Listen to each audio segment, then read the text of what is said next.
that old man got that tractor beam out of commission, or this is going to be a real short trip. Okay, hit it!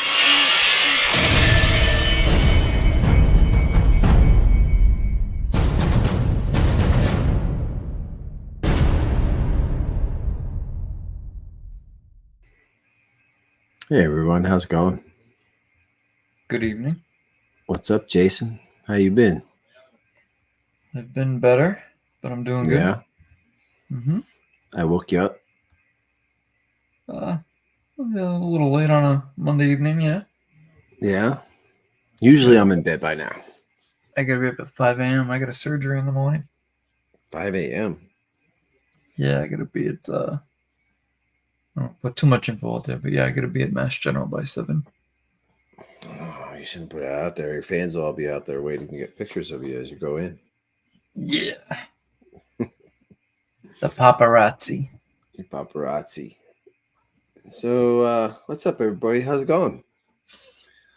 I went and I looked. I haven't done a show in over a month. I have not. I have not. It's been since August since I've done a show. You've canceled about 6 shows in the last month, but we have. haven't done a show in the last month. No, and in fairness, I think for both of us, right, on a personal level, that I think a lot just hit at one time. Yeah, a lot. Yeah, I've actually wanted to do. In the morning, I wanted to do a show, but by the end of the night, I would back out, and I didn't feel like doing it.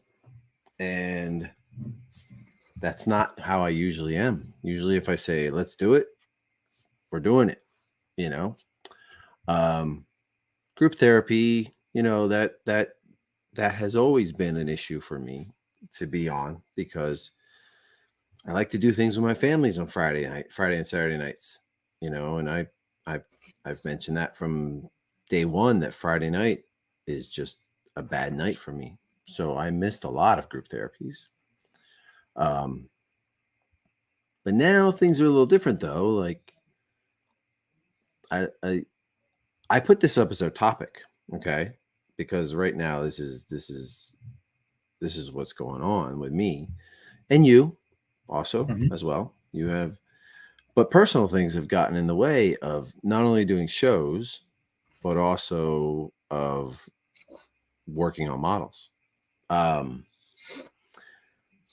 You know, you get it, and even talking with John a lot of times, he's always saying to me, Chris, you got to help me get my mojo back. Yeah, help me get my mojo back.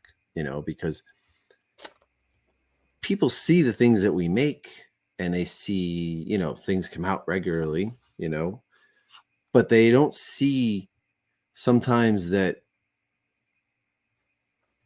it's, how do I say it? It's like sometimes it's a chore to get out into the workshop. But yeah, it can be daunting. Yeah, it can be for a lot of different reasons. You know, like we both have a strong passion for this hobby. You and I both, and John does as well, and Marvin and you know, all of us, we all have a very strong passion for this. And pretty much for the last 2 years now, you and I have been going balls out, no homo, but out going in this hobby. Like we have been making stuff and talking about stuff and doing shows and making relationships and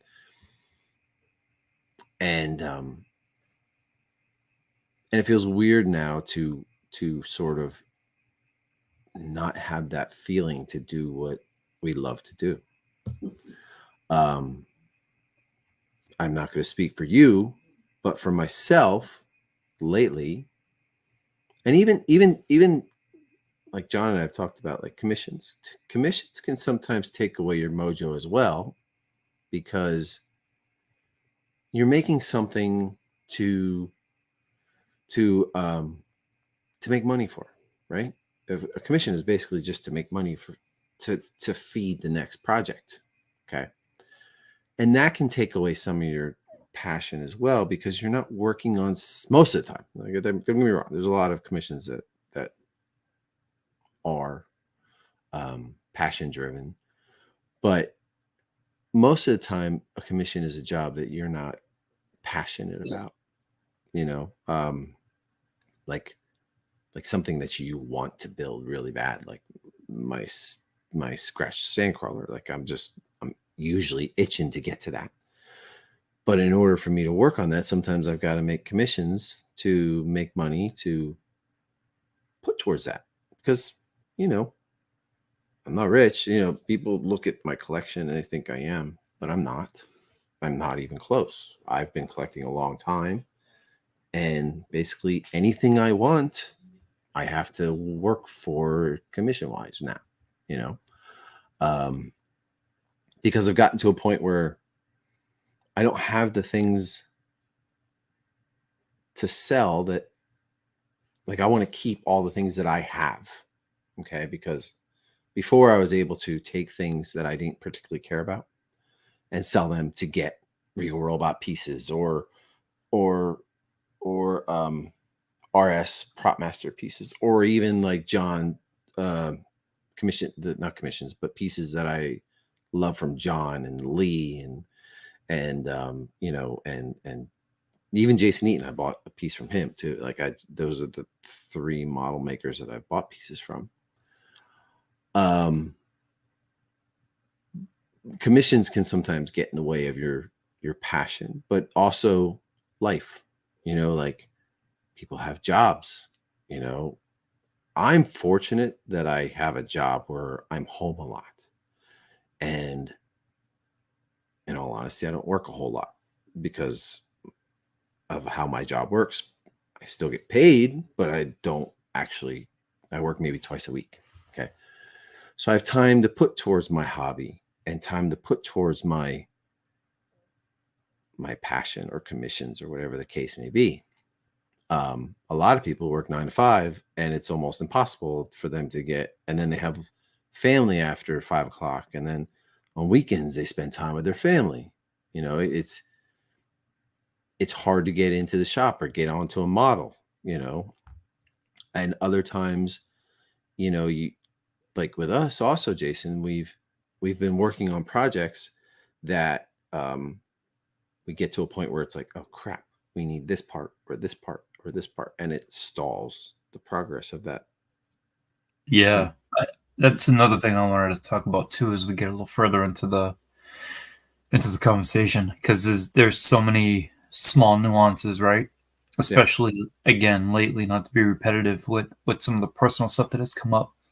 And again, I just had a conversation with John a few days back, specifically about commissions and kind of being burnt out. But yeah, you know, there was that chase too, where not the fun or the hunt, but needing that piece for completion, which can be sometimes exhilarating and fun, right? But then it can also sometimes, as you're doing it over and over and over again, especially for a commission, can get exhausting because you have somebody kind of knocking down your door. Hey, is it done yet? Hey, is it done yet? And you're working on it, but you're waiting for piece A to come in from Japan. You're waiting for piece B to come in from, you know, so and so from one of the groups that's doing a swap or a trade. You know, or somebody's casting something for you, and they have their own life that gets in the way of them being able to do these things, and they're doing you a favor, so you can't be like, hey, where's my piece? You don't want to be on them.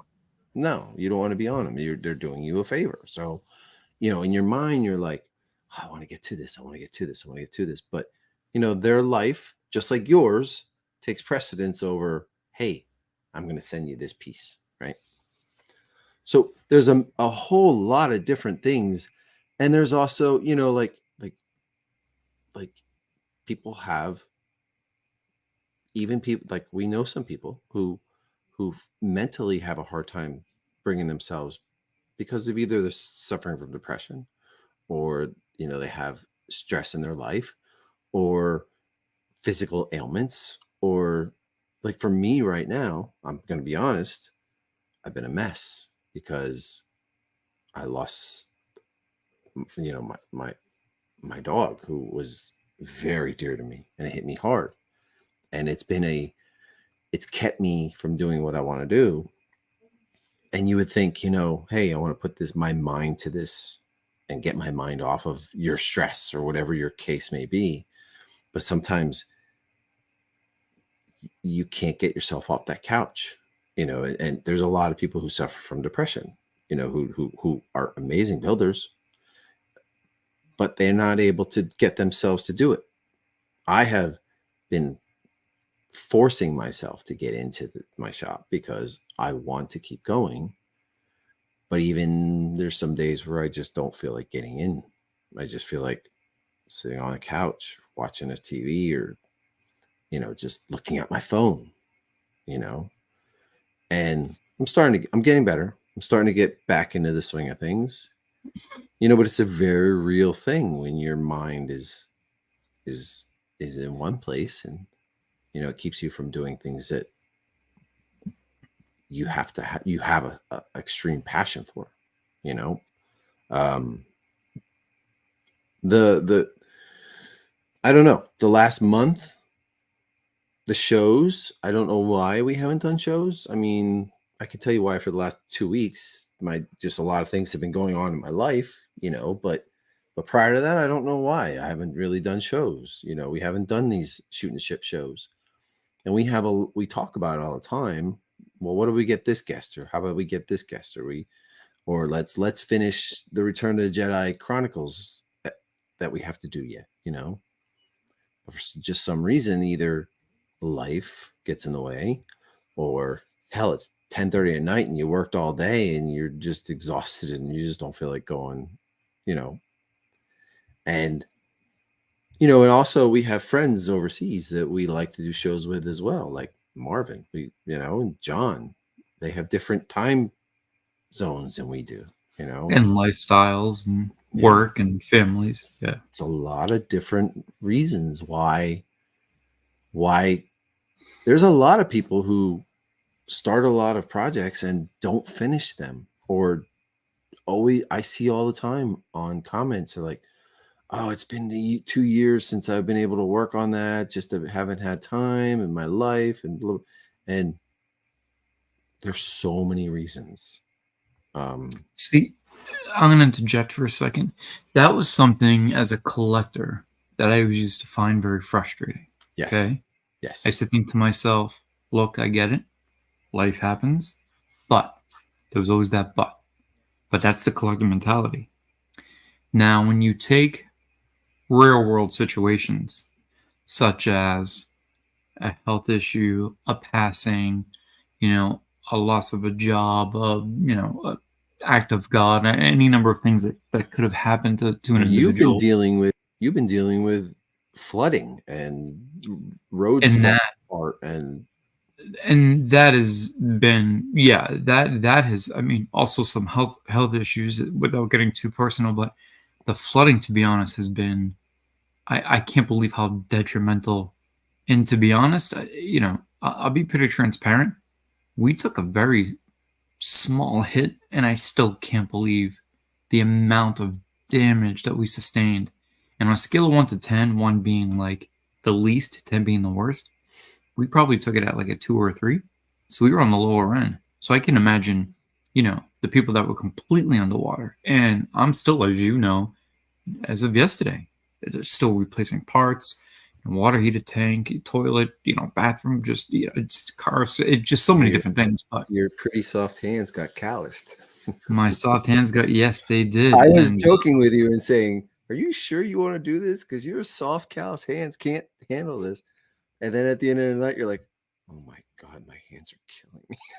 I tell you, man, I was feeling it. But it gives you, two things I've experienced this past, I'd say, 5 or 6 weeks is I have a newfound appreciation for when things take place, right? When things come up, I appreciate a little bit more because I can understand. And before I never could. Not to say that life didn't have its ups and downs.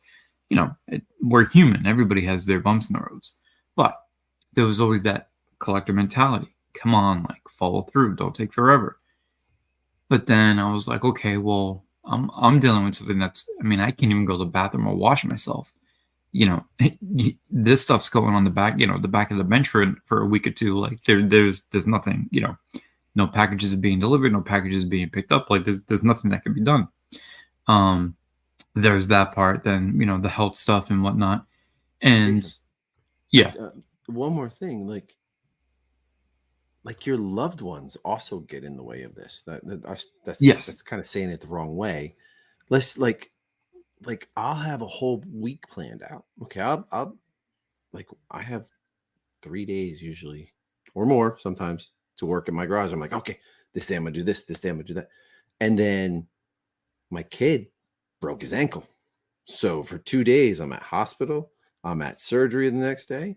Okay. And then, like the dog, that was another thing. And that whole week I did nothing. Okay. And like there's nights where I intend to do a show. Okay. And my wife comes home and she's had a wretchedly hard day. Can I just leave her upstairs the way she is and come down and do a show or go in my garage? No, I can't do that. I got to be there for her and for my kids as well. So there's just so many reasons why it's hard to get into the shop, What I wanted to say, Chris, especially following with what you just said, right? Bringing up how your son had broke his, because we were actually planning on doing a show. Yeah. That exact day. And you said, hey, man, I said, I'm going to shoot the thumbnail over. What time you thinking, 9 or 10? You said, hey, I'm going to scrap it. I'm at the hospital now as we speak. You sent me the x-ray. I was like, oh, man, all right. That takes precedence. Yeah. But one thing is, as much as I'm finding an appreciation for it, another thing I'm finding frustrating is that I don't, it's one thing if I'm talking to you or Marvin or John, right? It's another thing if I'm going to somebody, and transparency is always good, and I get that and I can respect it, but you don't want to be that guy that's like, hey, I know I'm supposed to ship your thing this week and I'm supposed to be finishing it up, but you know what? I haven't worked on it for the past week because this happened, that happened, and the other thing happened. Because I don't like that. I don't like when that's done to me, and it's not necessarily a comfortable thing to have to do it to somebody else. And and I get it and I understand it, but it's just one of those things where it's like, yeah, you're right. You don't realize, or even it could just be something simple as like getting on and chatting, getting on and doing a show, getting on and following up on like, hey, we'll do this part 3 or this discussion on this day, and then 3 weeks goes by and this is the first show in a month. Yeah. I mean, how many times do we plan on it? And I'm like, Jason, let's do it tonight. We're gonna definitely do it tonight. And then by the end of the night, you asked me, and I'm like, I can't. Like I have every intention to jump on. Too.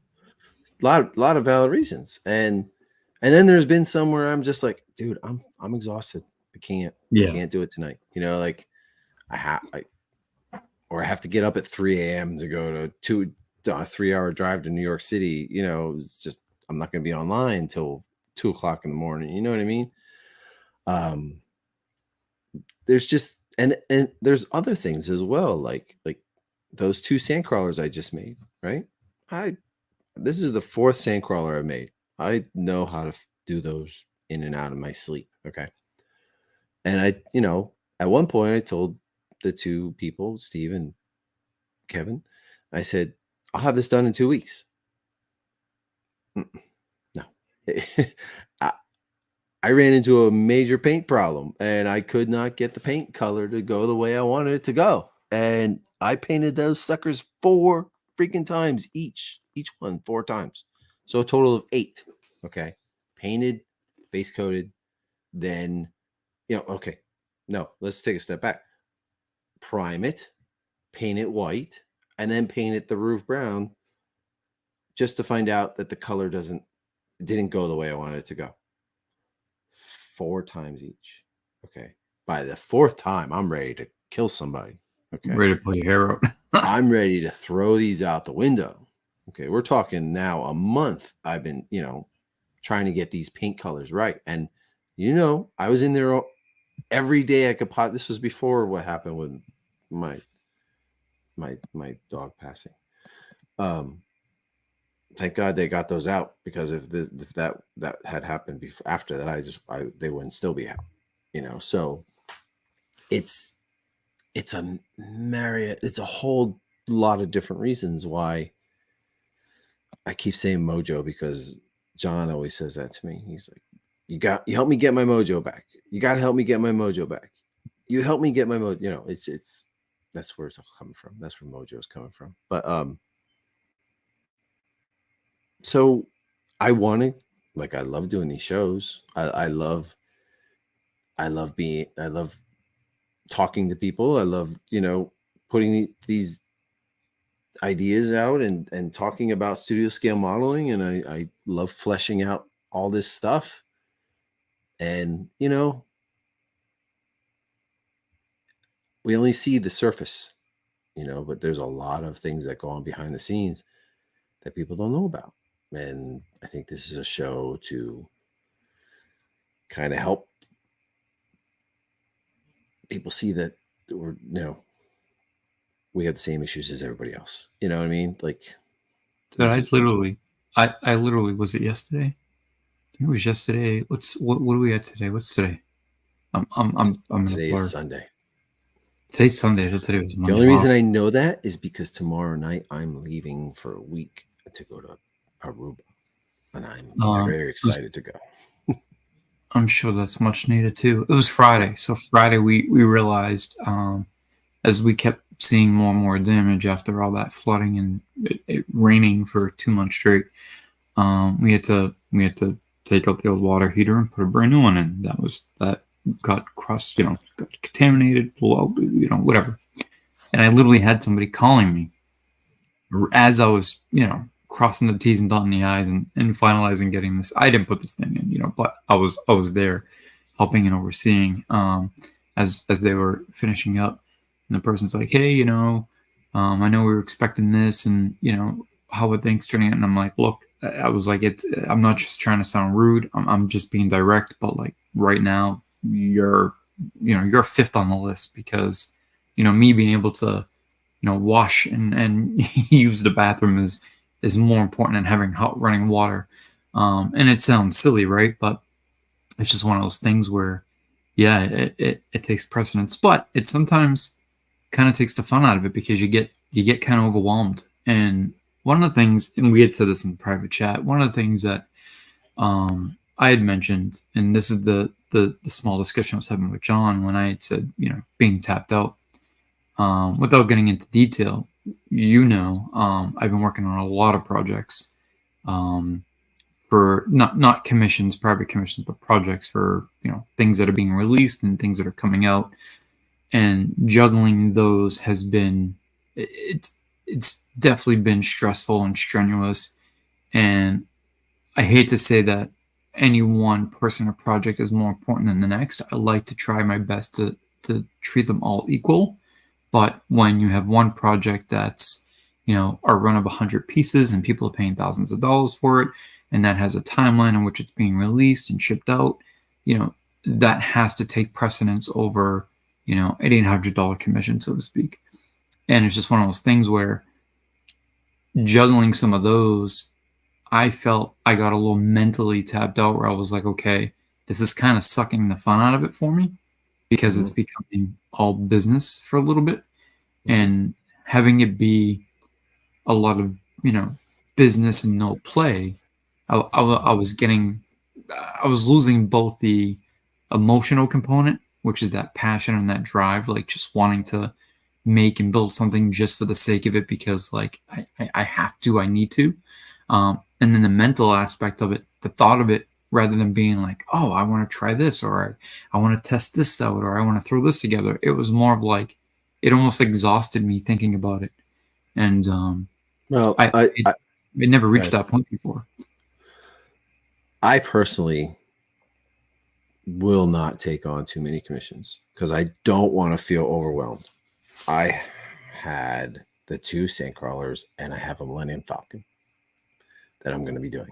And once I get those done, then I will take on more, because I will not bog myself down. I will not get too many things going in the works, because I don't want to feel like I have to get this done quickly to move on to the next one, And then also on top of that, I won't ever get to my stuff. And that's what I'm in this for. I'm in this to, not to sound selfish, but I want to put stuff in my collection too. Like that was the main reason why I even started building models, was to put these things in my collection. And, you know, if I take on too many commissions, then that's severely getting in the way of me finishing the Sandcrawler or working on a Slave One, or, you know, whatever the case may be. And I don't want to get to that point, nor do I want to feel like I'm letting somebody down and not having something finished for them, you know, and that is, but I still do have to do some commissions to keep getting the things that I want to do, you know. And the other thing I wanted to also talk about, Jason, was, you know, we actually know a couple people who have, you know, depression, who are amazing builders, who should be building it all the time. And it's and their own mental, you know, not problems, but like, you know what I mean? Like their issues are keeping them from getting involved in doing these things. And then you see, like, they start building again, and it's like, holy shit, these people are amazing builders. They do such amazing things, and you know, why can't they keep doing this all the time? And like I said, like, those depression issues can also keep sometimes the most creative and wondrous builders do tend to have some depression issues or anxiety issues or something like that, you know. And I know myself that I've tried really hard to encourage some of these people that I know that are incredible builders, incredible creative people, to get back to it and doing what they love, and, you know, to see what comes out of their hands and their brains, you know. It's just another thing that happens in this community, you know. It's just people have that problem as well, getting into the workshop, you know. I don't know. These are just some things that, you know, you asked me the other day if I had a topic I wanted to talk about, and I was like, nah, I don't really have a topic I want to talk about. And we were talking about, like, because we in the old days, or the RPF days, there was a lot of communication between builders and a lot of swapping of parts and making for things for other people and just doing things for other people. I think that's slowed down a whole lot.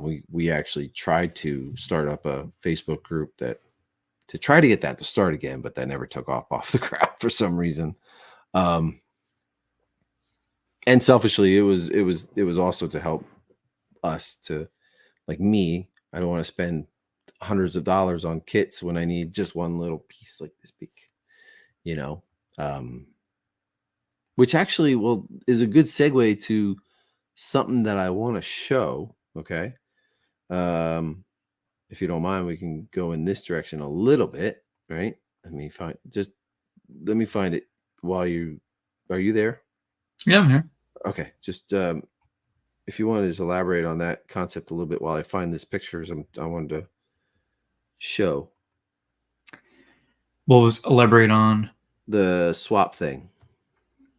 Yeah. So as Chris was saying, you know, they gets to a point where, whether you're working on a project or a commission or a build for something that's being released, some of the things that come up is you might need one little piece, and, you know, most people who are into models know this. You know, you need that one little piece, and even if it's a $50 kit, you know, it's still the wait time. You know, the 1 to 3 weeks wait time. You know, or the kit may be $200-300. It doesn't matter, because you're looking at so many pieces and working with so many pieces that, you know, eventually every $20, $30, $40 kit that you're pulling 1 or 2 pieces from tends to add up. I mean, perfect example, you pulled something up the other day with the B-Wing, and I said, this is a piece, a kit that I had to buy for literally 2 tiny little pieces, and that's all that was used out of it. And that's why you don't see it on most kits. And it's just one of those things where we decided, okay, this is getting to a point where financially and time-wise, and I think the time-wise is more frustrating because of the waits, or most of the stuff coming out of Japan, or trying to search for it and even find it if you can. That was becoming, frustrating. We decided, okay, well, what if we had a swap shop, or swap meet, so to speak, but only online, right?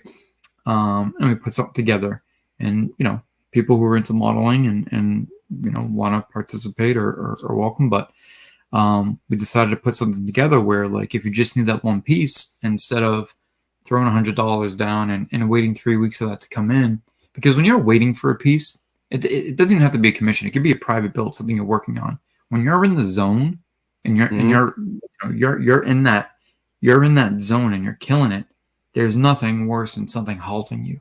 And pumping the brakes because you're like, oh, I'm waiting on this piece and this piece and this piece to come in. And dude, how often? I mean, we all mule for each other. How often are you grabbing this kit for John? I'm printing up the label. This is going to the UK. This piece is coming from Australia. It's crazy, right? Yep. And that's how we have to do it to make it go quickly. And we decided, look, wouldn't it be easier if somebody already had this stuff in hand and you just need that one piece and somebody can just ship it over and you can have it in 2 days instead of 3 weeks? So I was able to acquire a few things, and it was nice because it saved me a couple $100, and I'm willing to send parts out to other people as well. But this, like, I want to point out this piece here specifically. Okay, right in the center there is this piece right here. Okay, this is from a kit not real well known. I'd never heard of the brand. I'd never heard of this brand at all. And this one piece is the only piece on the Sandcrawler that is from this kit.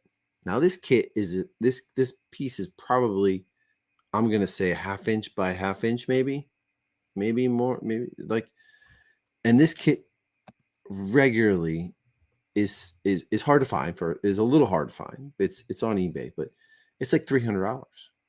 I don't want to spend $300 for that one little tiny piece. Okay, that's just stupid. Okay, it's just really dumb. And so far, I've been able to do my whole Sandcrawler without casting resin parts, which I really want to stick to as much as I possibly can. But I thought I was going to have to break my rule on this one. But then I got lucky. I had a search for it on eBay, and a guy put up a kit, a bunch of, just a listing. It wasn't the whole kit. It was just pieces from that company. Okay, that actual model kit company. And right there is that freaking piece. Okay, that's the only one that I need from that kit, and $30. I was like, all day.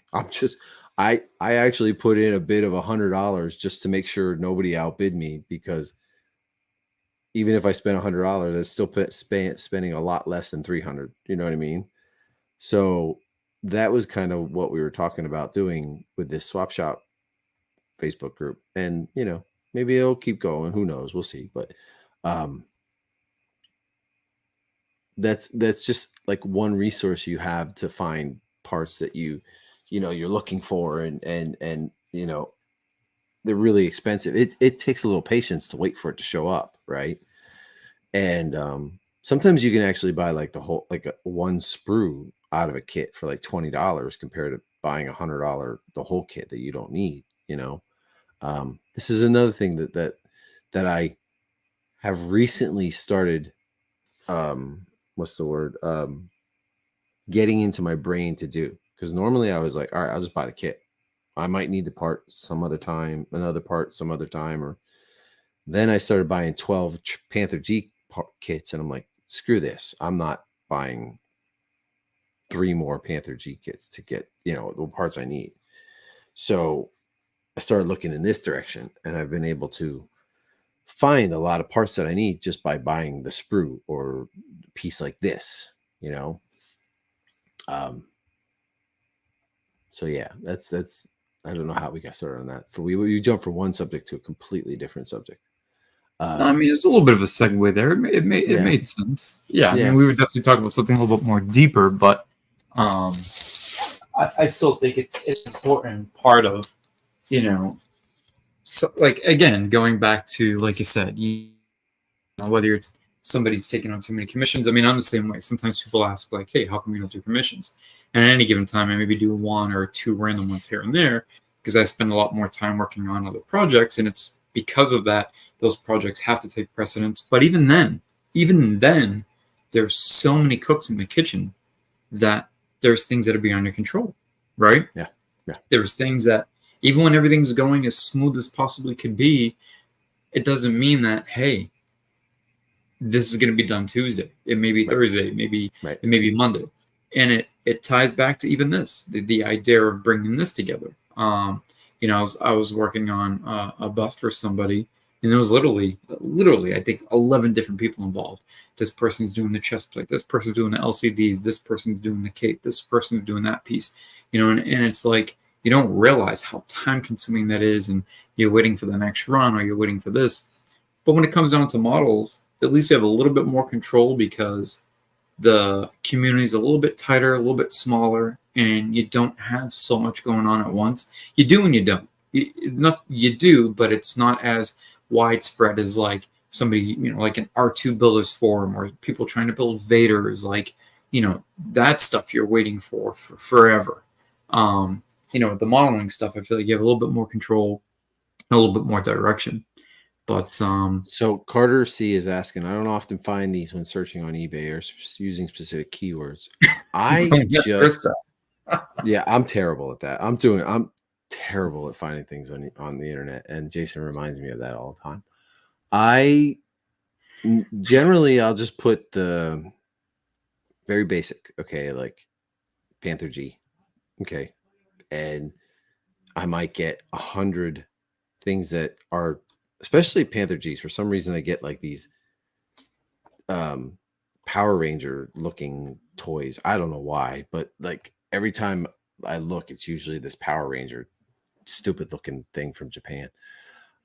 But then you could also say sprue, and you'll get some people open up boxes and they'll sell the sprues of like a Ferrari 312T or something like that.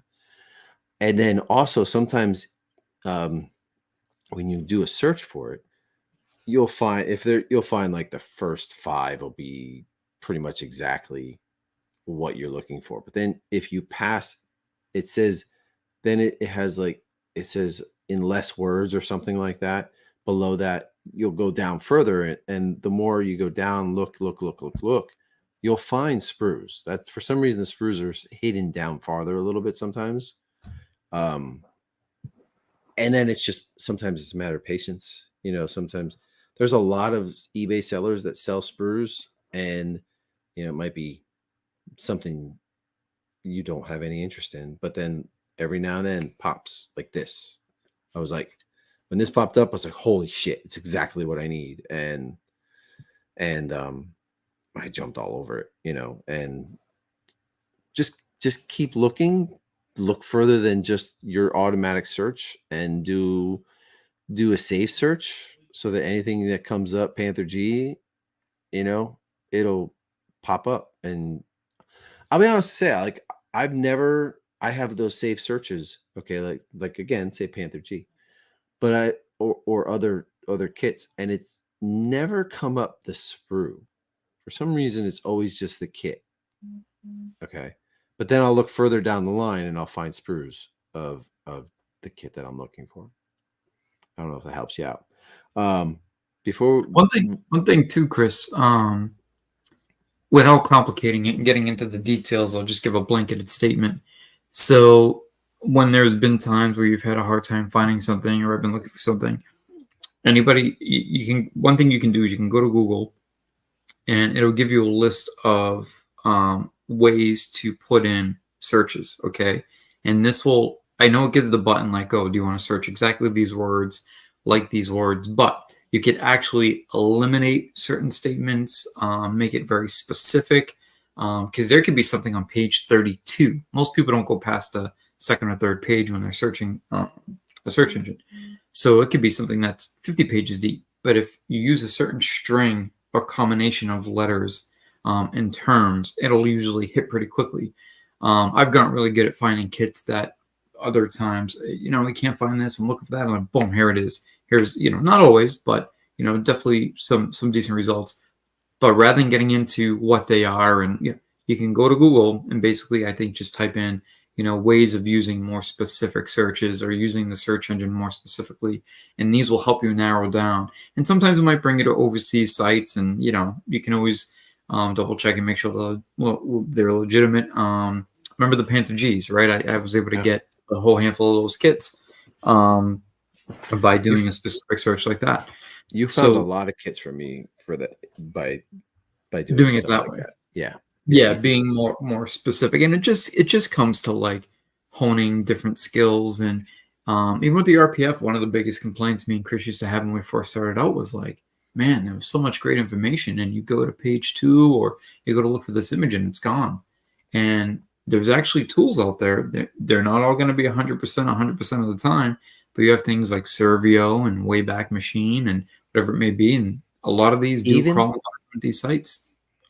Yeah, you've told me about those, Jason. But when I look up, like the other day, I was looking. What was it? I was looking up a specific ship, and I was looking for map ID, pictures, and I always look up RPF, and then I'll look for like the ship, and then either map ID or just leave it at the ship, and it'll come up, a whole bunch of different threads, somebody's building this, or somebody's building this, or somebody's asking a question about this. And then you go on to those pages, and it's a graveyard of no pictures, right? Even just the Google search, you click on the images. Sometimes those old pictures show up in those when you click images. They're stored in a data folder. Yeah. And I've been able to find some old, not many, but some old pictures that that have been deleted by whoever for whatever reason. The RPF annoys me because of all the stupid shit that happened and people taking their pictures down and throwing temper tantrums. I hate that. That just annoys the hell out of me.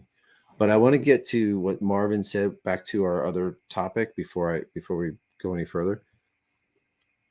It can be a chore for me. I think maybe that is also because I want to do it right. So it's not all pleasure. There's definitely pressure to it. That is also OCD and perfectionism can drive some people crazy. Yes. It's hard to get to a point where it's like, okay, that's good enough. Like, yeah, because there's always the coulda, shoulda, woulda.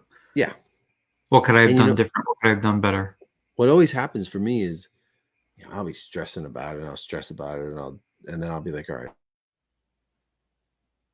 have it right, and I do it, and then right after I do it, I'm like, I figure out that I did it wrong, and I think I'm doing it right, and then all of a sudden, as soon as I do it, right after, I realize I did it wrong, and I'm like, God damn it!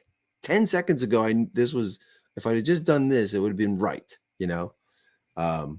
and then I take it apart and refix it, because it'll bother me if I don't fix it. But like these sand crawlers, right?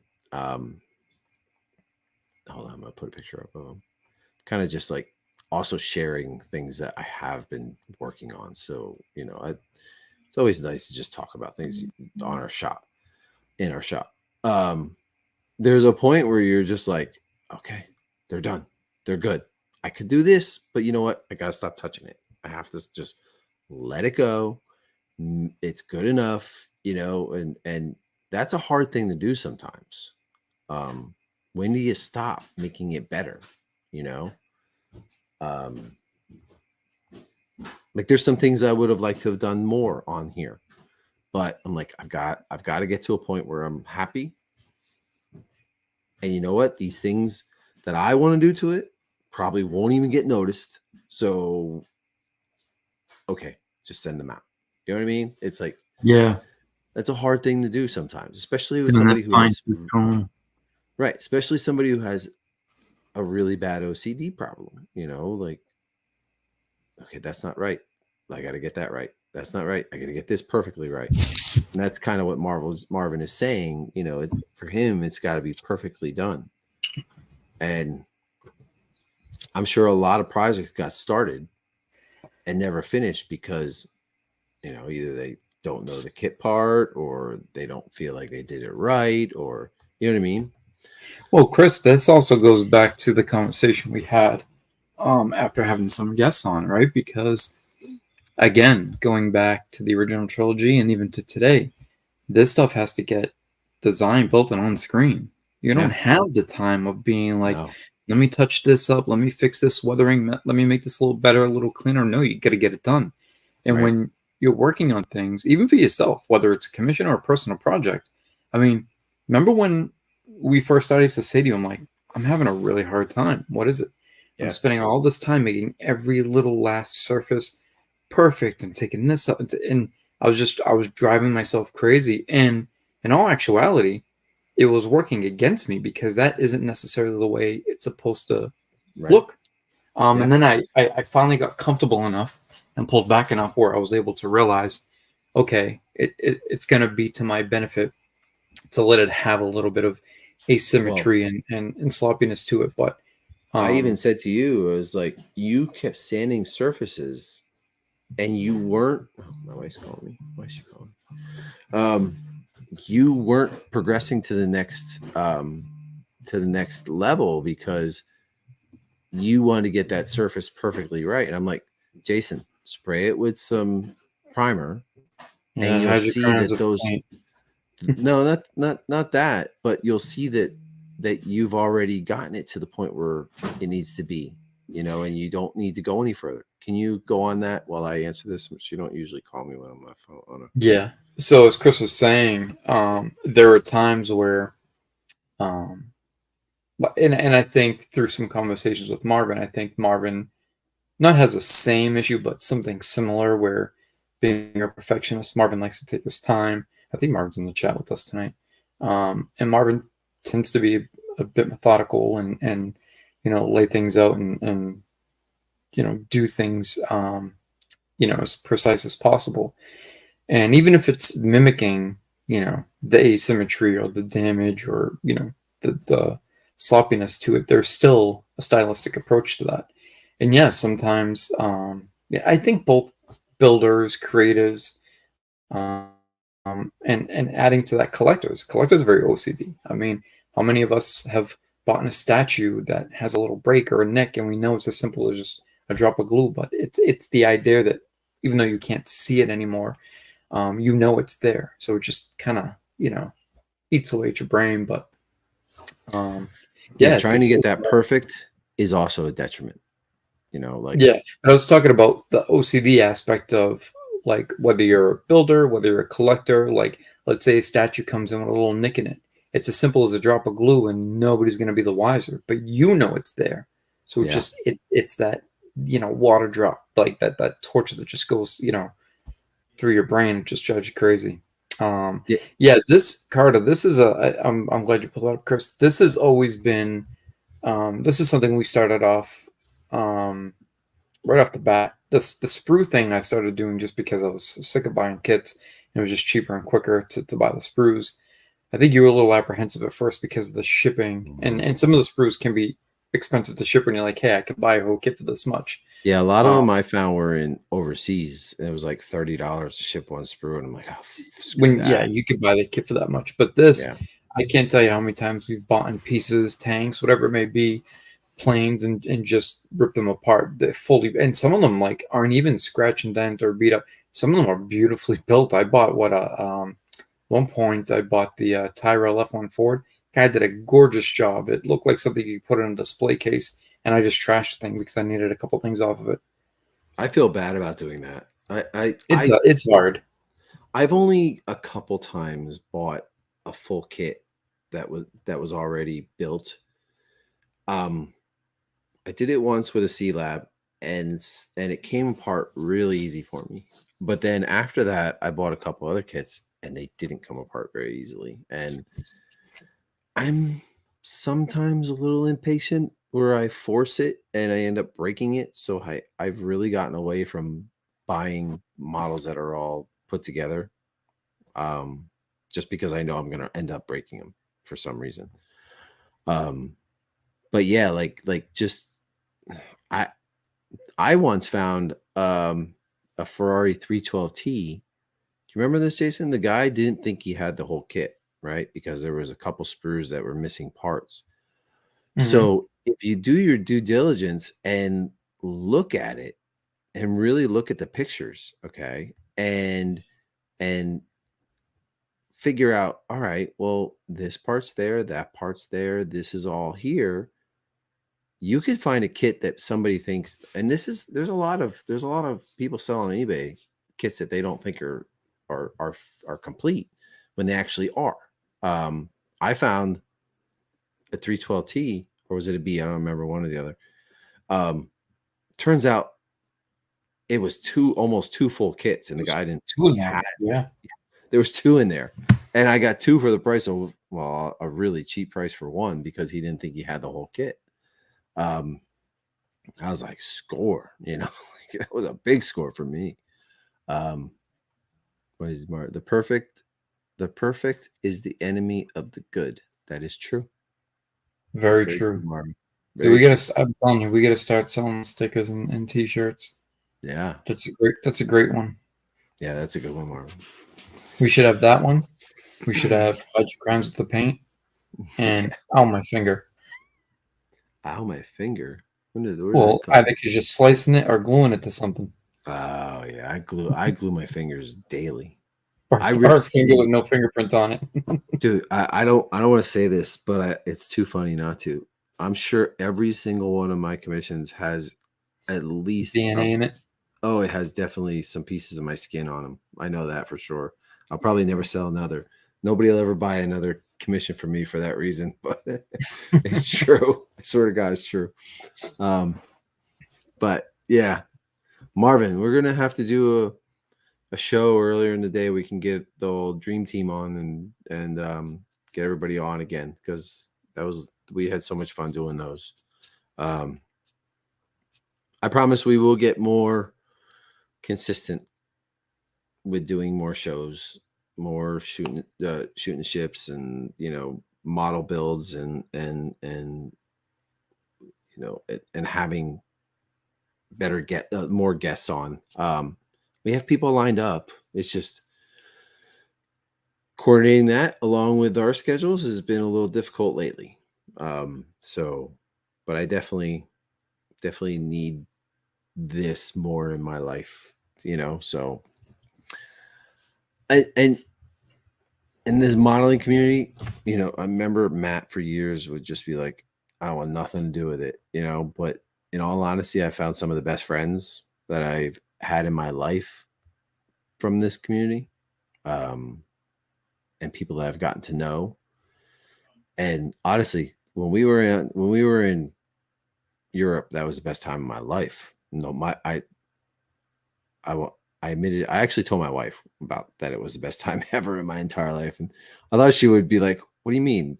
What about when we spent time together? But I just was like, doesn't matter. I honestly had the best time ever in Europe. So Oktoberfest next year. Right? Yeah. Marvin? Yeah. We're going to try to make that happen. So, yeah, that's those were the things I really wanted to talk about to begin with. Is there anything you wanted to talk about, Jason? I think we'll wait for the next show. I finally, after almost a year's worth of work, finished up two big things and finishing up something else that some people know. Well, not some. A lot of people already know about, but think it's something that might have just came to light in the last 6 or so months, not realizing it. It's been in the works for a year and a half, 2 years. But I would like to start talking about some of those things and getting into Like how we were going to do like that, the AT-AT and stuff, just getting into some of those things and talking a little bit more openly about things that are now coming to light or getting released. AT-AT? Or I was just using that as an example because other things I can't say just yet, but Oh, the like Merlin stuff. those topics, yeah, stuff like that, where it kind of coincides with model making, but it's a little, it isn't and it isn't the same. But we can talk about this a little bit. Yeah, talk about this a little bit. Yeah, because you had a big hand in this. I'm going to let you. I don't really know exactly what you've done in this regard. So I will let you describe it a little bit. This is the Merlin model McCory X-Wing that Merlin had sent to me to build and paint.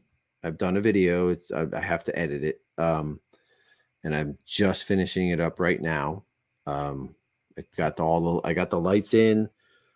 I'll probably do the video with it lit up, but they also sent me an Arduino board to program so that the engine lights in the back fire up and do stuff. But I kind of want to get the video out there because it's taking me longer than I wanted it to. How are you doing with the Arduino board? I didn't play with it at all yet. I have to.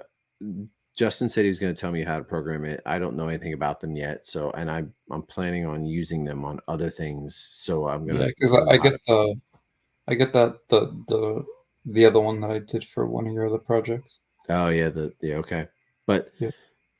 I can't stress enough how great in detail this kit is. I don't think people realize what is coming when these things actually come out. I mean, so let's get into that too. We'll kill two birds with one stone. So something was brought up the other day, not publicly, but it was brought up, and I think it's something to touch on, right? Where someone said, "Hey, Merlin's got a lot of great offerings," and then there was a but, it's been a long time since something has been released, since the four-legged AT-AT, and I'm saying this openly, not biasly, and I'm being genuine here, and I think Chris should get back me on this. So the four-legged AT-AT, one, they had such a response to it that they went into an additional run. And they had to fulfill that, okay? Now, in the meantime, what Merlin has been doing, and this isn't an excuse, this is a genuine answer. What Merlin has been doing is each individual, whether you want to call it a ship or let's just, for the sake of it, let's just say vehicle. I don't want to say studio scale. I want to get into the whatever vehicle that they're working on. They seek out the right people who have enough knowledge on that particular vehicle, or more than enough knowledge on that particular vehicle, or maybe it could be multiple people. And basically they go through and through and go over every aspect of this thing inside and out, and try to get it as accurate as it could possibly be. Now, I'm not talking 70% accurate or 72% accurate. I'm talking like 99.99% accurate. I myself had a hand in a few of them. One being completely top to bottom from scratch, and there's stuff on there that you won't see on any other kit anywhere, just because we went that extra mile. And Ethan and Justin are so receptive and so open to criticism and feedback, and vice versa, and they're willing to give it as well. They're open when they say, hey, what's this? Like, should we do this? Should we add this? Should we change this? Is this what this is supposed to be? And having that rapport and that relationship where you can add things and take things away and get it right and say, well, hey, I know you pointed this out, but it looks more like this. Is this correct? And then, you take another couple extra weeks figuring out if that is or isn't correct, going through those parts, getting those pieces, etc. Now, they're not doing that with just one thing. They're doing that with multiple vehicles across the board. And you have everything from the Slave 1 down to NATSD, two-legged walker. And a lot of time, effort, and energy has been devoted to that. And then it goes through the process of producing a master, which is this McCory X-Wing here. The cockpit was purposely done clear for lighting purposes. And one of the masters came back and was like, hey, we get this extra. How do you feel about painting it up and, get a feel for what this is going to look like and be like? But these things are in the process. And I don't want to share information or put things out there, but I can say that the things that they are producing, they have reached out to people that they're definitely the right people. And, Chris, you know this. That Slave One was done by, someone who knows the Slave One inside and out, as well as a handful of other people that, I don't want to say a handful, but a couple of other people who participated and just kind of crossing those T's and dotting those I's, just kind of helping out when and where people get busy or sort of taking on other things. And yeah, and then there's two other pieces that haven't yet. I don't know if they've gone up for pre-order, but two of them that were again built completely from scratch with down to every minute detail. And Chris is right. I think everybody was elated when they saw the four-legged walker. And I mean no disrespect, but compared to what they're doing now, that was technically their first piece. So that was their sort of like training wheel piece, if you will, right? That was all that was in the bottle. Thank you. So that was their training wheel piece, if you will, where they were figuring things out, learning the process, learning how to package these things, break these things down, turn them into models. So now that they've sort of refined that process, they've just gotten better and better. Now, without getting into too much detail about how the McQuarrie was, with the inception of the McQuarrie came to be, basically, what it came down to was, taking an X-Wing, getting the proper size of 1/24 scale, and there's not many drawings or sketches out there. There's about 5 that there was access to.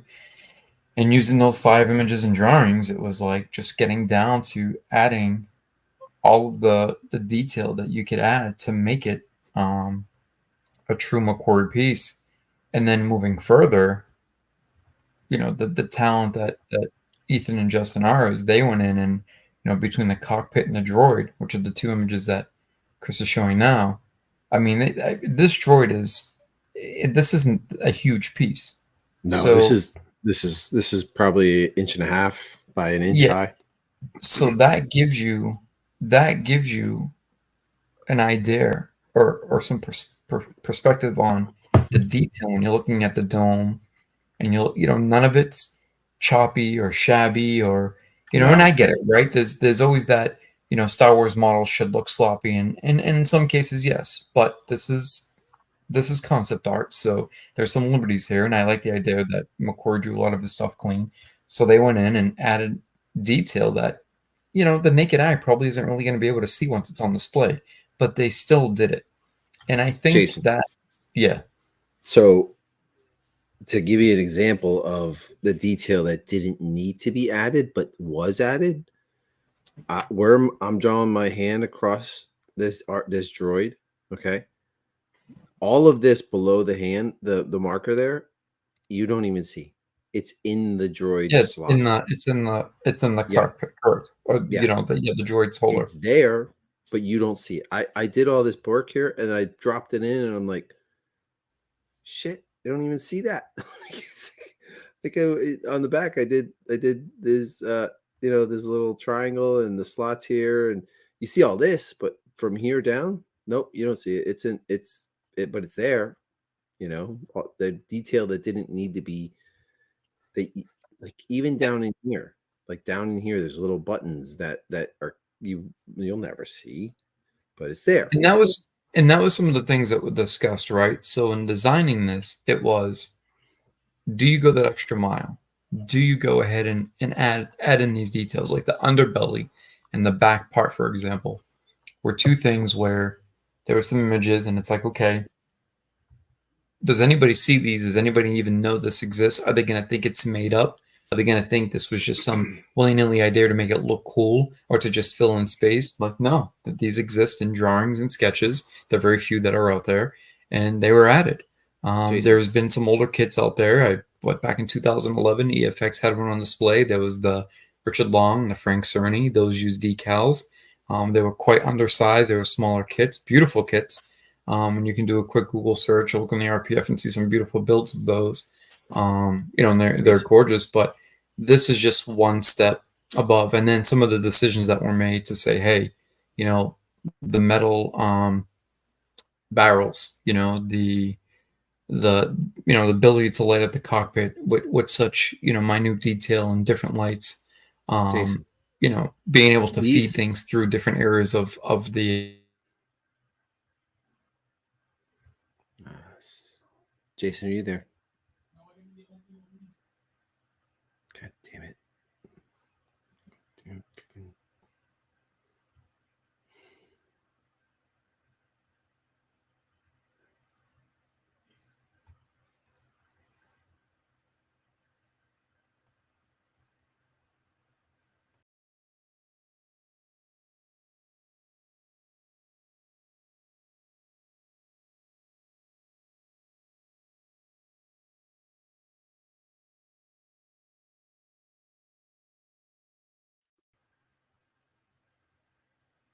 Jason.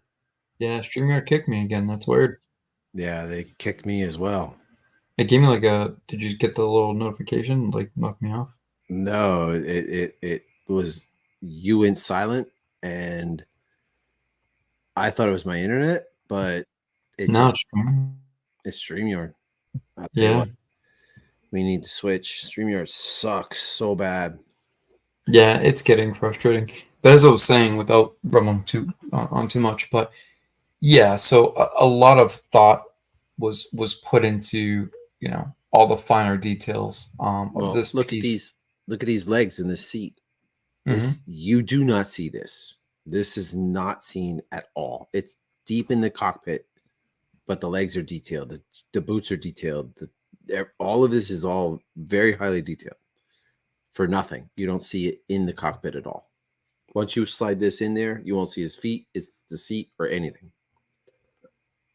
And the head of the pilot is based directly off of um, the concept sketches, as Yeah. is the droid. And it's actually, I don't know if you can see my avatar, it's kind of tiny. At least on my computer it is. But that's basically what you're looking at.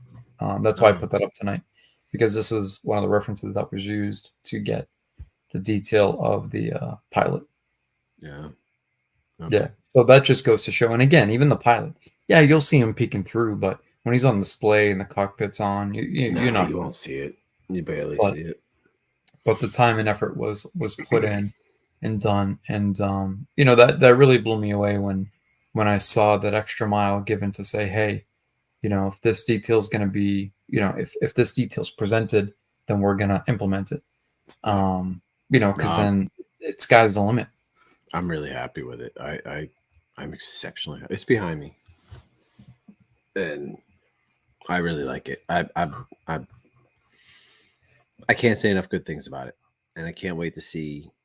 I thought somebody told me that they were starting to ship the Corvette, the blockade runner. Is that true? Yeah, I think so. I thought that too, right? And in the Yeah, process, or maybe I even heard started. that. Yeah. But I do think as we come into first quarter of 2024, I think we're going to start seeing the walkers, both ESP and Return of the Jedi, and I wouldn't be surprised if within a year or less, possibly. Don't quote me on it. The Slave ones may start shipping out in small batches. I mean, I don't know how that's going to work with the packaging, and because keep in mind when these things are designed, right? Just to give a little insight.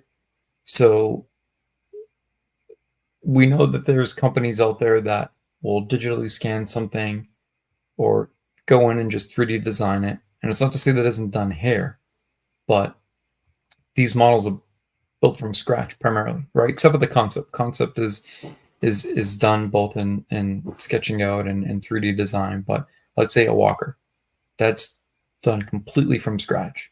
Donor kits, donor parts, etc. And then got to the point where scratch built, you know, head, scratch built leg, scratch built foot, one completely assembled, one, I guess you would call dissected, or disassembled. So you have, this is what it looks like completed, and this is, we can actually physically see, handle, and feel what it looks like dissected and broken down into parts, because there's pieces in there whether they're functional, non-functional, for structural integrity, etc., that once a model is built that you don't necessarily see, they get hidden. And those pieces were exposed so they could then be replicated to be as close to the filming model as it can possibly be. And that takes time, and it takes a lot of effort. And then they then have to go in as well, Justin and Ethan as a team, and figure out, now we have to make this into a model that can be built. So now they have to reverse engineer a model that's already been built from scratch and make it, they can't just say, hey, this is how it was built, let's make it the same way. No, they got to make it a little bit more feasible to say this is a model kit, and they got to now engineer it to be a model kit. So yeah, what they're doing and what they're able to do is amazing. But there's no shortness on quality and detail in any one of these pieces. Yeah, I'm gonna be putting up a build video. I'm sure we'll be talking more Merlin model. There's a lot of things down in the pipeline that will be coming. So, but I think this is a good spot to end the show for tonight. Yeah, we're tapping out at midnight. Yeah, that's good. Yeah, and I also want to say, because we started this show off with what we were talking about earlier, the very real world stuff.